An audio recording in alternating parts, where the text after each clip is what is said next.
ডিভোর্সের ১ বছর পর আমি আমার প্রাক্তন স্বামীকে ফোন করে বললাম, "তোমাকে ছাড়া আমি একদম ভালো নেই। তোমাকে ছাড়া আমি একদম অসহায়।" আমার প্রাক্তন স্বামী ফোনের ওপার থেকে আমার কথাগুলো শুনছে আর কিছুই বলতেছে না। আমাকে ডিভোর্স দেওয়ার পর আমার কাছে যে ডিভোর্সের টাকাগুলো ছিল সেগুলো আমার বাবা মা নিয়ে নিয়েছে। এখন আমাকে মানুষের বাড়িতে বাড়িতে কাজ করতে হচ্ছে। মানুষের অনেক রকম কথা আমাকে শুনতে হয়। আমার নাকি চরিত্রের দোষ, আমি নাকি পরকীয়া করেছি, আমি নাকি সংসারী না, নানা রকম কথা আমাকে মানুষ এখন বলে। আমার ফ্যামিলির লোকগুলো ছিল বড়ই স্বার্থপর। আমার ফ্যামিলির লোকগুলো আমার ডিভোর্সের টাকাগুলো সবগুলো নিয়ে এখন আর তারা আমাকে দেখতে পারতেছে না। আমার হাতে ডিভোর্সের টাকাগুলো যতদিন ছিল ততদিন সবাই আমাকে আলগা পিরিত দেখিয়েছিল। এখন টাকা শেষ, এখন কেউ আমাকে তেমন আর সহ্য করতে পারে না, ভালোবাসে না। তুমি আমাকে সব সময় একটা কথাই বলতে, আমার কি দোষ ছিল, তুমি আমাকে কেন ডিভোর্স দিলে? তুমি তো ভালো করেই জানো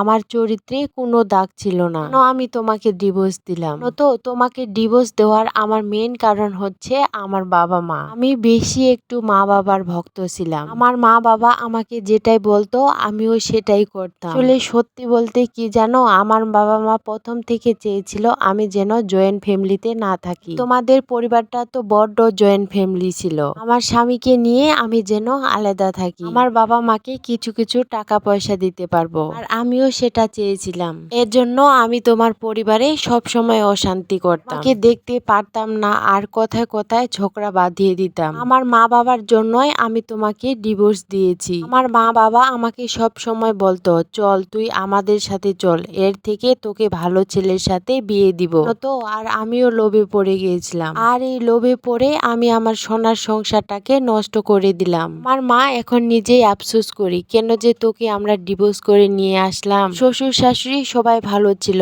আর তোর জামাইটাও অনেক ভালো ছিল, একটা অনেক সুন্দর সোনার সংসার ছিল। আমাকে এখন লোকে দেখতে আসলে আমাকে বলে আমি নাকি চরিত্রহীন, আমার চরিত্রে খারাপ আছে, নাকি পরকীয়া করছি। এই মেয়ে সংসারী না, মেয়ে সংসারী করতে পারবে না। যদি ভালো হতো তাহলে কি আর ডিভোর্স হতো? এই সব কিছু ভাবতে ভাবতে এখন আর আমার বিয়েটাও হয় না। ফোনের ওপার থেকে সে আমাকে শুধু বলল, ভালো থেকো। আসলে কি জানো তো, ডিভোর্সি মেয়ে হলো একটা জীবন্ত লাশের মতো। ডিভোর্সের পর তাদের শখ আহ্লাদ আর কিছুই হয় না, তাদের মানুষের অনেক কথা শুনতে হয় আর অনেক কথাই সহ্য করতে হয় ধৈর্য ধরে। একটা কথা বলি বোন, যারা এরকম ধরনের কাজ করেন ভাবেন তারা শুধু একটা কথাই মনে রাখবেন, স্বামীর বাড়িতে পান্তা ভাত খেয়ে থাকলেও সেটা অনেক শান্তি, কেউ আপনাকে এসে খারাপ কথা বলতে পারবে না। তারা ভাববে মাথার উপর তার একটা ছাদ রয়েছে, তার স্বামী রয়েছে, কিছু বলা যাবে না। আর ডিভোর্সের পর কত মেয়ে যে জীবন্ত লাশ হয়ে আছে, আপনারা 4-5টা খেয়াল করলেই বুঝতে পারবেন, এমনকি একটা ডিভোর্সি মেয়েকে দেখলেই বুঝতে পারবেন। এটাই হচ্ছে ডিভোর্সি মেয়ের জীবন। আর এই স্টোরিগুলো